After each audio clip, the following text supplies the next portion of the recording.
2017. It was a tough go at the beginning of the day. What did you think? It was amazing finish, wasn't it? Yeah. Going back and forth, just swapping positions. Yeah. He had a chance coming in to turn 3, Paddle did, but once he got behind Newgarden, you can see the front end. He chased the front end up into the corner, and it just took too much distance. He couldn't make it up going through the short chute and down the front straightaway. It took air off the front wing. It took the front wing, took the nose off of it, so he was pushing higher. Pushed, yeah. He pushed up high, so he couldn't come through the short chute through 3 and 4, come off 4 with the good head of steam to try to get a good run. He lost it. He lost it coming right through here in 3. That's turn 3. So Joseph Short chute. two-time winner of the Indianapolis 500. That's turn 4. After that, the cars on the lift will be up on the victory podium momentarily, and we'll get all the traditional winning ceremony coming up in just a moment.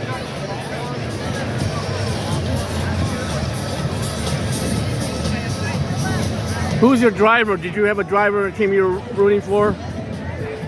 I wanted to see Kyle Larson do better than what I don't think he had a good enough race car, and then he had that penalty going through that speeding through pit lane. Really? And then he just couldn't make it back up.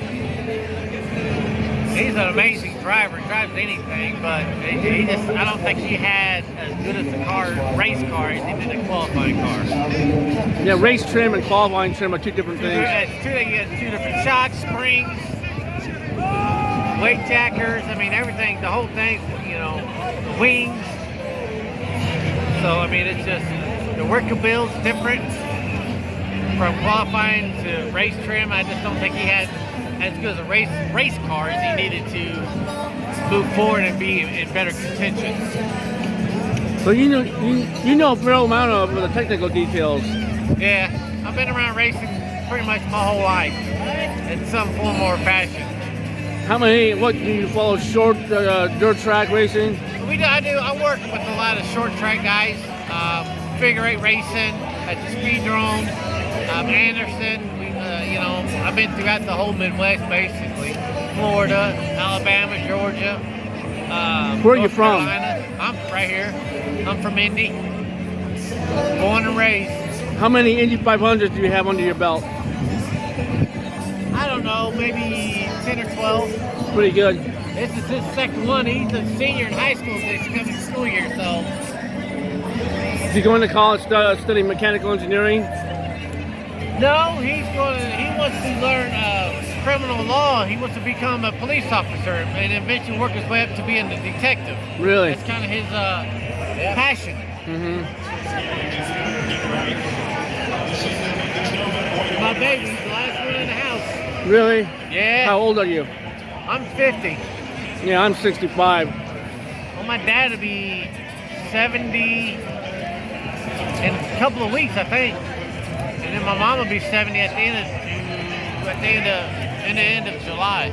No, she's not. 68. Well, no, she'll be 69. Yeah, she'll be 69. They were young when they had me, but I grew up with short tracks, Terre Haute, Kokomo, Putnam Park, Putnamville, Brownstown. I just got into racing as friends of mine were doing it. We just did it because we had nothing. It kept us out of trouble. Did you follow Tony Stewart, the Rushville Rocket, aka Smoke? Yeah. I had one of my bosses kind of grew up with him over there in Columbus area and whatnot, so he was one of my favorites. Yeah, I like him. He's like old school. Yeah. I fell in love with Rusty Wallace because I was little, and the car at the time was a Kodiak car. Kodiak. And Pontiac had a Kodiak Bear. I love bears. So I just kind of grabbed onto that because of the bear, And then I followed him till he retired. He came Brickyard. He finished second like 3 times. I think for the Brickyard 400. Never won it.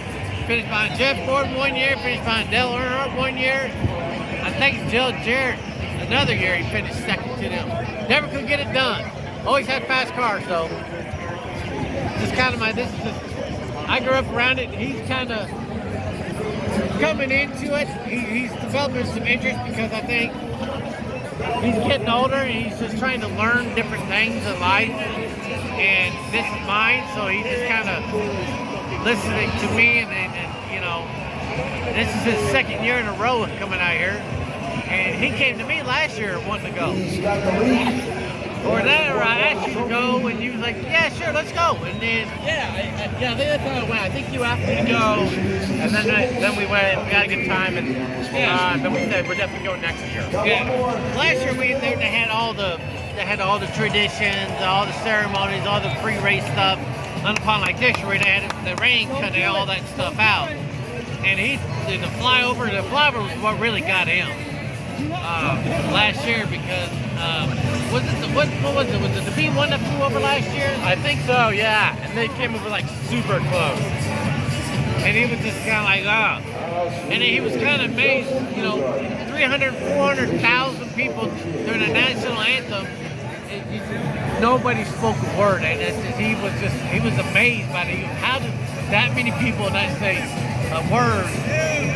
I said, this is just the way it is. It's respect for the country, respect for the people who defend this country, which his brother is in the Navy. He's been in the Navy for 10 years. Yeah. 10 years now. Just got back in the country.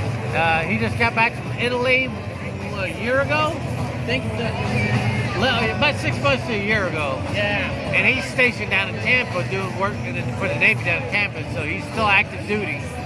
And proud of that. So, By Navy, you mean like a aircraft carrier? No. Submarine? No, he didn't. No, he don't want to go on a submarine. But he was on the Reagan. Was it on the Reagan? USS Ronald Reagan. Yeah, he was on the Ronald Reagan. He's been on a couple of different ships. He's on a supply ship.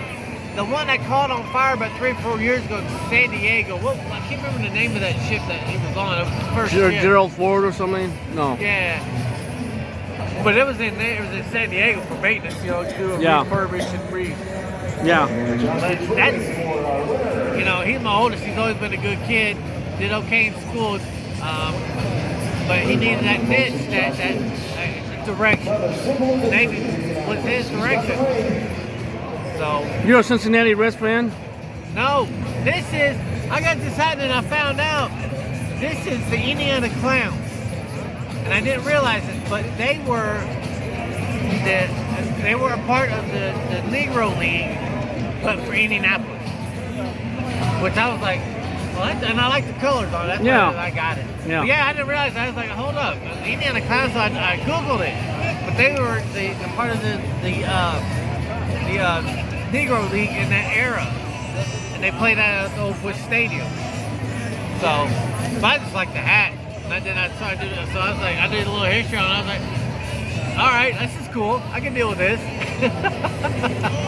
Remember Cincinnati Reds in the mid-'70s, the Big Red Machine? Oh, man. I never got into the Big Red Machine. I love my Cubbies.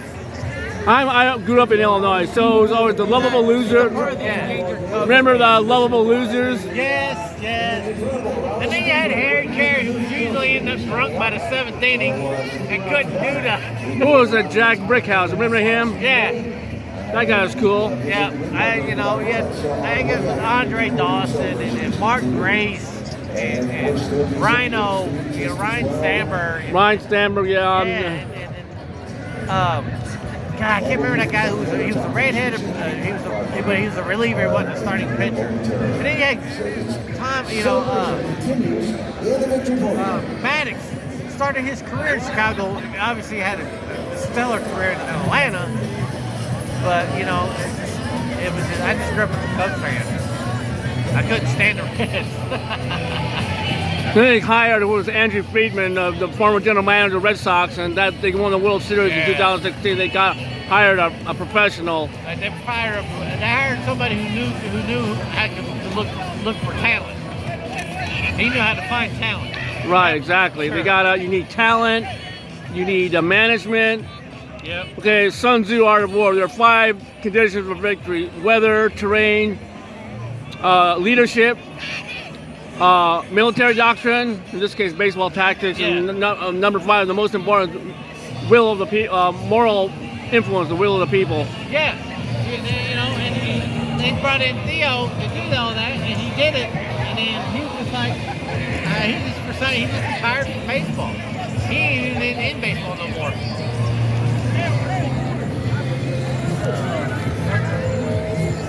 So thanks for the whole background. You're real knowledgeable. So can I get a name? Tony Fields. And you're from Indianapolis. Yep, born and raised right here. I grew up on the east side. Okay. But, you know, every year you went to parties and you had everybody buy little. You had people had, you know, the big sound system, but everybody was outside by the little Magnavox radio with one speaker in it. And that's how I grew up. He never grew up like that, but. See, now they got social media. There's like embarrassment of riches or something. Yeah. Yep. Let's go down to DJ Clark. How long you been a reporter? No, this is a hobby. I'm actually getting images, so my hobby turned almost like a semi-profession. Almost. It developed into its own. Yeah, animal. Yeah. All animal. That's how racing is. It starts off one way, and then it becomes another thing. And next thing you know, you're like, I don't understand how I'm doing this all the time now. Yeah.